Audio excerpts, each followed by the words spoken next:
Hello friends, अस्सलाम वालेकुम। जानेसार ड्रामे की एपिसोड नंबर 23 में फ़िज़ा अपने घर आती है तो उसको सानिया बताती है और अब्बा मेरी शादी करवाना चाहते हैं। फ़िज़ा कहती है कि मैं अब्बा को समझाती हूँ। तो उसका बाप आ जाता है और वो कहता है कि क्या तू मुझे समझाएगी। फ़िज़ा कहती है कि सानिया अभी बहुत छोटी है और इसकी शादी ऐसा जुल्म ना करें।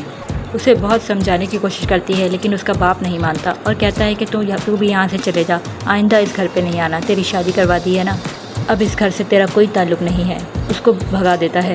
वहाँ पे कशमाला किसी को कहती है कि मुझे जुनैरा का नंबर चाहिए अभी और इसी वक्त। वहाँ पे सरफराज अपनी माँ को कहता है कि मेरी जॉब लग गई है, कल से मेरी ज्वाइनिंग है, आज कोई अच्छी चीज़ बना कर खिलाएँ।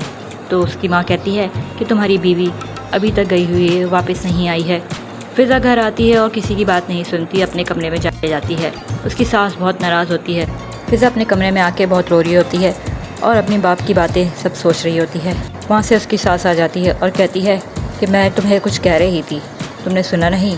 फ़िज़ा जल्दी उठ के खड़े हो जाती है और कहती है कि मेरी आज तबीयत ठीक नहीं है, कि अम्मी की तबीयत भी ठीक नहीं है और अब्बा सानिया की शादी करवाना चाहते हैं, उसी वजह से मैं परेशान हूँ। वहाँ पे कशमाला जुनैरा को फ़ोन करती है और कहती है कि नोटों से भरा हुआ बैग अगर आपको मिल जाए तो। जुनैरा कहती है कि वो नोटों से भरा बैग आप मुझे क्यों देंगी।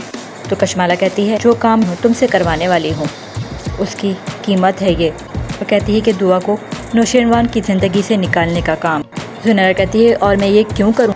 तो कशमाला कहती है कि पैसों में बहुत ताकत होती है, बस तुम मेरा ये काम कर दो, मैं तुम्हें पैसों से भरा बैग दे दूँगी। दुआ को नौशेरवान की ज़िंदगी से निकाल दो, फिर अपने पास ले आना, फिर तुम जैसे चाहो उसका इस्तेमाल कर सकती हो। वहाँ पे सानिया को देखने के लिए रिश्ते वाले आते हैं। जब वो बातों बातों में बताते हैं कि उसकी दूसरी शादी है और उसके बच्चे भी हैं, तो उसकी माँ ये सुनकर बहुत हैरान हो जाती है और असलम साहब से कहती है कि इनको निकालो यहाँ से, और वो इनको भगा देती है। फिर सानिया की माँ उसके बाप से कहती है कि सगे बाप हैं आप सानिया के, ऐसा बेजोड़ रिश्ता लेकर आए हैं आप, और कहती है कि इसमें आपका क्या फ़ायदा था जो आप ये रिश्ता लेकर आए। तो असलम साहब कहते हैं तुझ जैसी बेअकल औरत को कुछ समझ नहीं आएगा। सानिया की माँ कहती है कि आइंदा इस तरह का कोई रिश्ता नहीं लेके आना। तो असलम साहब कहते हैं कि तू मुझे बोल रही है। तो उसकी माँ कहती है कि तलाक की धमकी तो आप पहले भी दे चुके हैं, लेकिन मैं अपनी बच्ची के साथ ये जुल्म बर्दाश्त नहीं करूँगी। वहाँ पे जुनैरा दुआ को फ़ोन करती है और कहती है कि तुम मुझे भूल गई। तो दुआ कहती है मैं तुम्हें क्यों याद रखूँ, तुम जैसी औरत से मेरा कोई ताल्लुक़ नहीं है।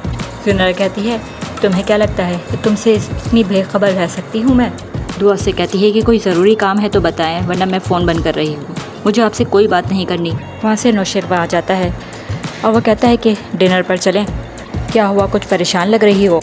दुआ उसको कुछ नहीं बताती और डिनर पर वो लोग चले जाते हैं। वहाँ पे खाने की टेबल पे फ़िज़ा की तबीयत ख़राब होने लगती है, उसे चक्कर आती है। फ़िज़ा की सास उसे कहती है कि ये तो नाटक कर रही है, इसको खुशी बर्दाश्त नहीं हो रही, बेटे की जॉब लग रही है। सर कहता है कि काम कर करके थक गई होगी। बेटे को कहता है कि इसको डॉक्टर के पास ले जाना। फिर वहाँ सरफराज जहाँ जॉब करने आता है वो नौशेरवान का ऑफिस होता है।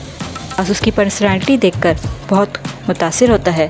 फ़िज़ा डॉक्टर के पास आती है तो पता चलता है माँ बनने वाली है। ये सुनकर फ़िज़ा बहुत खुश हो जाती है, लेकिन सरफराज खुश नहीं होता। वो कहता है कि हमें ये बच्चा नहीं चाहिए और ड्रामा यही एंड हो जाता है। नेक्स्ट एपिसोड के लिए हमारे साथ बने रहिए। वीडियो को लाइक और चैनल को सब्सक्राइब करना ना भूलिएगा। अल्लाह हाफ़िज़।